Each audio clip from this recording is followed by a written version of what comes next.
ಸೇನಾ ಕಾರ್ಯಾಚರಣೆಗೆ ಉಗ್ರರ ಭದ್ರಕೋಟೆಯೇ ಧ್ವಂಸ ಆಗಿದೆ. ಉಗ್ರರ ಭದ್ರಕೋಟೆಯೇ ಧ್ವಂಸ ಆಗಿರೋದು.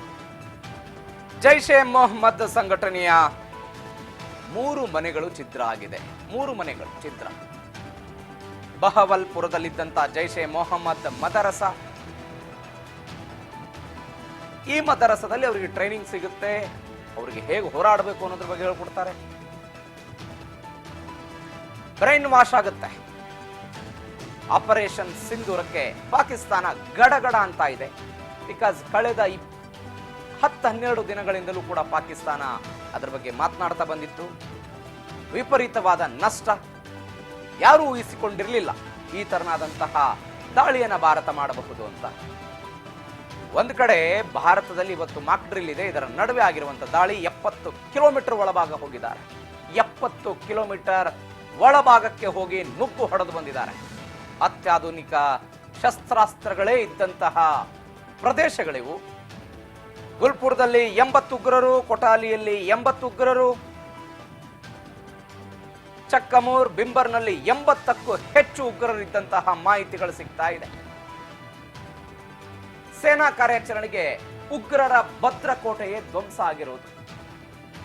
ಉಗ್ರರ ಈ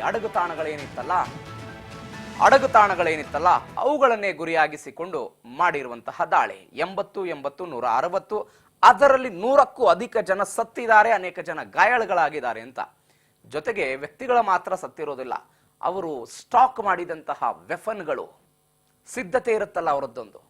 ನೀವು ಕೆಲವೊಂದಿಷ್ಟು ಆ ವಿಸಲ್ಸ್ ಇದ್ರೆ ಪ್ಲೇ ಮಾಡಿ. ನಿನ್ನೆ ಪಾಕಿಸ್ತಾನದಲ್ಲಿ ಬಾಂಬ್ ಬಿದ್ದಾಗ ಯಾವ ಪರಿಪ್ರಮಾಣದಲ್ಲಿ ಜನ ಅಲ್ಲಿ ಅಲ್ಲಾಹು ಅಕ್ಬರ್ ಅಂತ ಘೋಷಣೆ ಕೂಗ್ತಾ ಇದ್ರು. ಈ ಪ್ರಶ್ನೆ ಸಹಜವಾಗಿ ಬರುತ್ತೆ ಸರ್.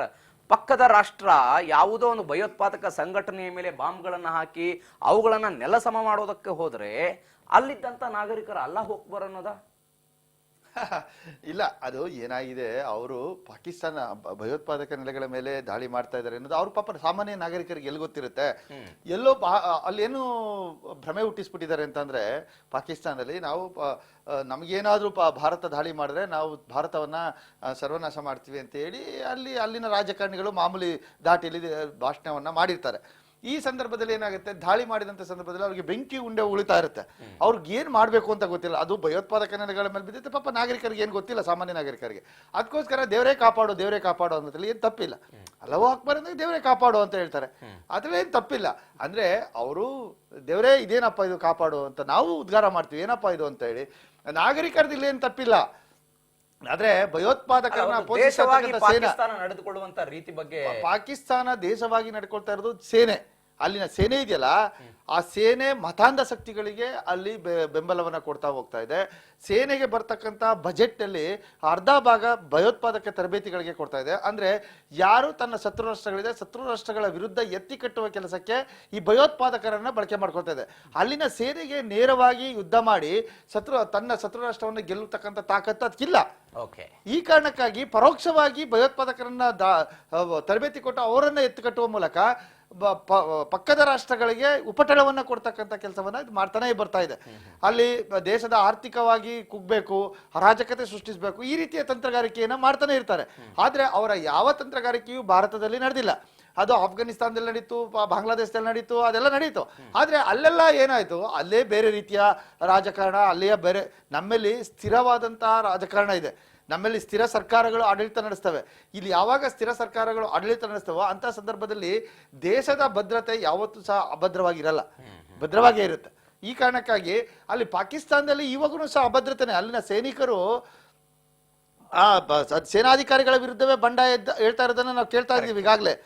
ಮತ್ತೆ ಈಗ ಏನ್ ಹೇಳ್ಕೊಂಡ್ರು, ಸೇನಾ ಮುಖ್ಯಸ್ಥನೇ ಅಮೆರಿಕಕ್ಕೆ ಅಬ್ದುಲ್ ಮುನೀರ್ ದೇಶವನ್ನೇ ಬಿಟ್ಟು ಹೋಗಿ ಇನ್ನೊಂದೇನೇ ಹೇಳಿದ್ರು, ಪಾಕಿಸ್ತಾನ ಭಾರತ ದಾಳಿ ಮಾಡಿದ, ಈಗ ಭಯೋತ್ಪಾದಕ ಶಿಬಿರಗಳ ಮೇಲೆ ದಾಳಿ ಮಾಡಿದ ತಕ್ಷಣ ಅವ್ರು ಏನ್ ಹೇಳ್ತಾ ಇದ್ರು, ಪಾಕಿಸ್ತಾನದವ್ರು ಈಗಾಗಲೇ ಬೆಳಗಿಂದ ಏನ್ ಬಡ್ಕೊಳ್ತಾ ಇದ್ದಾರೆ ಅಂತಂದ್ರೆ, ನಾವು ಭಾರತದ ರಫೇಲ್ ಯುದ್ಧ ವಿಮಾನವನ್ನು ಹೊಡೆದಾಕಿದೀವಿ, ಈ ಸುಖೋಯ್ ಯುದ್ಧ ವಿಮಾನವನ್ನು ಹೊಡೆದಾಕಿದ್ದೇವೆ, 3 ಯುದ್ಧ ವಿಮಾನಗಳನ್ನು ನಾಶ ಮಾಡಿದ್ದೇವೆ, ನಾವು ಜಮ್ಮು ಕಾಶ್ಮೀರ ಏರ್ಪೋರ್ಟ್ ಅನ್ನ ದಾಳಿ ಮಾಡಿದ್ದೇವೆ ಅಂತ ಹೇಳಿ ಅಲ್ಲಿನ ರಕ್ಷಣಾ ಸಚಿವನೇ ಹೇಳ್ಕೊತಾ ಇದ್ದಾನೆ.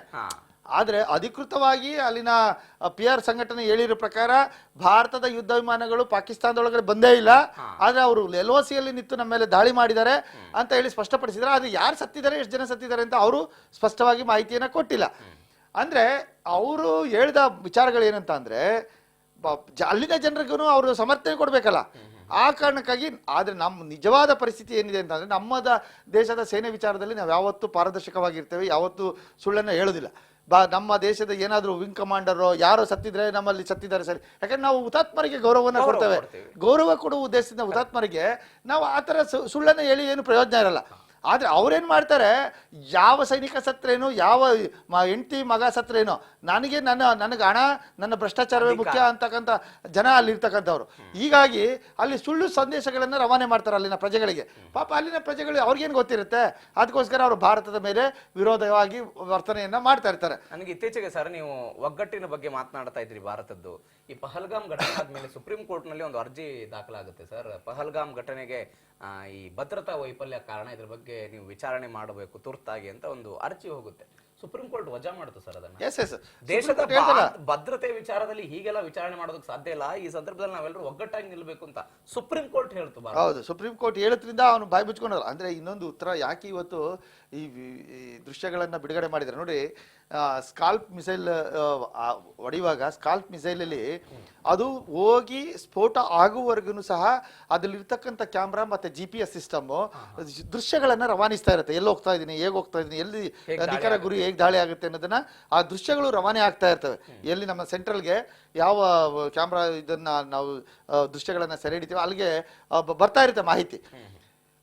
ಈಗ ಏನೋ ನಾವು ಇದಾದಾಗ ಬಾಗಲಕೋಟ್ ದಾಳಿ ಇರ್ಬೋದು ಅಥವಾ ಉರಿ ದಾಳಿ ಇರ್ಬೋದು, ಇಂತಹ ಸಂದರ್ಭದಲ್ಲಿ ಕೆಲವರು ಅಪಸ್ವರವನ್ನ ಎತ್ತಿದ್ರು, ಸಾಕ್ಷಿ ಕೊಡಿ ಅಂತ ಹೇಳಿ. ಅದಕ್ಕೆ ಆ ಸಾಕ್ಷಿನ ಇವತ್ತು ಕೊಟ್ಟಿದ್ದಾರೆ, ನೋಡಪ್ಪ ನಾವು ದಾಳಿ ಮಾಡಿದ್ದೇವೆ ಅಂತ ಹೇಳಿ. ಇವತ್ತು ದೇಶದಲ್ಲಿ ಕೆಲವು ಅಂದ್ರೆ ವಿರೋಧಿಗಳು ಇದ್ದೇ ಇರ್ತಾರೆ.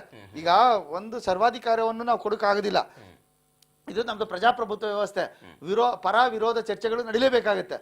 ಆದ್ರೆ ಈಗ ವಿರೋಧಿಗಳಿಗೆ ಏನು ಅಪಸ್ವರವನ್ನು ಎತ್ತುತ್ತಾರೆ, ಅವ್ರಿಗೆ ನಿನ್ನೆ ರಾತ್ರಿ ನಡೆದಂತ ದಾಳಿಯ ದೃಶ್ಯಗಳನ್ನ ಈಗಾಗಲೇ ಬಿಡುಗಡೆ ಮಾಡಿದ್ದಾರೆ, ಅವರು ಸ್ಪಷ್ಟವಾಗಿ ಅರ್ಥಕೊಳ್ಬಹುದು. ಹೀಗಾಗಿ ನಮ್ಮ ದೇಶದಲ್ಲಿರ್ತಕ್ಕಂಥ ವಿರೋಧಿಗಳಿಗೆ ಬಾಯಿ ಮುಚ್ಕೊಂಡು ಕುಳಿತುಕೊಳ್ಳುವಂಗಾಗಿದೆ. ಪಾಕಿಸ್ತಾನದಲ್ಲಿ ಏನಾಗುತ್ತೆ ಅಂತಂದ್ರೆ, ಪಾಕಿಸ್ತಾನ ತನ್ನ ಪ್ರಜೆಗಳನ್ನ ಮೆಚ್ಚಿಸಿಕ್ಕೆ ನಾನು ಭಾರತದ ಮೇಲೆ ದಾಳಿ ಮಾಡಿದ್ದೀನಿ ಅಂತಾರೆ. ಆದ್ರೆ ಅಂತಹ ಯಾವುದೇ ದಾಳಿ ಭಾರತದ ಮೇಲೆ ಇದುವರೆಗೆ ನಡೆದಿಲ್ಲ. ಓನ್ಲಿ ಗಡಿಯಲ್ಲಿ ಆರ್ಟಿಲರಿ ದಾಳಿಗಳು ನಡೀತಾ ಇದ್ದಾವೆ. ಆರ್ಟಿಲರಿ ದಾಳಿ ಅಂದ್ರೆ ಏನಾಗುತ್ತೆ, ಒಂದು 10-15 ಕಿಲೋಮೀಟರ್ ದೂರಕ್ಕೆ ಗನ್ನೆಲ್ಲ ಹೊಡೆಯಲ್ಲ, ಅದು ಮಿಸೈಲ್ ತರ ಇರುತ್ತೆ ಆರ್ಟಿಲರಿ. ಅದರಿಂದ ಗುಂಡುಗಳನ್ನ ಆರಿಸ್ತಾರೆ. ಅವು ಈಗ ನಿಖರವಾದ ಗುರಿಯನ್ನು ಮುಟ್ಟಲ್ಲ, ಅವು ಎಲ್ಲೆಲ್ಲಿ ಬೇಕು ಛಿದ್ರಾಗಿ ಬೀಳ್ತವೆ. ಅಂತಹ ಅಪ್ರಚೋದಿತ ದಾಳಿಯನ್ನ ಪಾಕಿಸ್ತಾನದ ಸೈನಿಕರು ಮಾಡ್ತಾ ಇದ್ದಾರೆ ಗಡಿಯಲ್ಲಿ. ಈಗೂ ಕಂಟಿನ್ಯೂ ಆಗಿದೆ. ಈಗ ಗಡಿ ಸಂಪೂರ್ಣವಾಗಿ ಉದ್ವಿಗ್ನ ವಾತಾವರಣ ಇದೆ. ಈಗ ನಾವು ನೇರವಾಗಿ ಸಾಂಪ್ರದಾಯಿಕ ಯುದ್ಧವನ್ನ ಮಾಡುವ ವಿಚಾರದಲ್ಲಿ ಭಾರತ ಸದ್ಯದ ಮಟ್ಟಿಗೆ ಯಾವುದೇ ನಿರ್ಧಾರವನ್ನ ಕೈಗೊಂಡಿಲ್ಲ. ಆದ್ರೆ ತನ್ನ ಗುರಿ ಏನಿತ್ತು, ನಾನು ನನ್ನ ದೇಶದ ಪ್ರಜೆಗಳನ್ನ ಏನು ಹೊಡೆದಿದ್ದಾರೆ ಭಯೋತ್ಪಾದಕರು, ಅವರನ್ನ ನೀವು ಸಾಕ್ತಾ ಇದ್ದೀರಿ, ಆ ಸಾಕ್ತಾ ಇರ್ತಕ್ಕಂಥ ನಾಯಿಗಳನ್ನ ನಾವು ಹೊಡೆದಾಕ್ತಿವಿ, ಈಗ ಬಂದು ನೋಡಿ ಅಂತ ಹೇಳಿ ಹೊಡೆದಿ ತೋರಿಸಿದ್ದಾರೆ. ನಿಮ್ಮನ್ನ ನಾವೇನು ಮಾಡಲ್ಲ, ಆ ನಾಯಿಗಳನ್ನ ಹೊಡಿತಾ ಇದ್ದೀವಿ, ನೀವು ನಾಯಿಗಳ ಹಾಗಾದ್ರೆ ಸಾಯಿರಿ ಅಂತ ಹೇಳುವಂತ ಪರಿಸ್ಥಿತಿ ಆಗಿದೆ.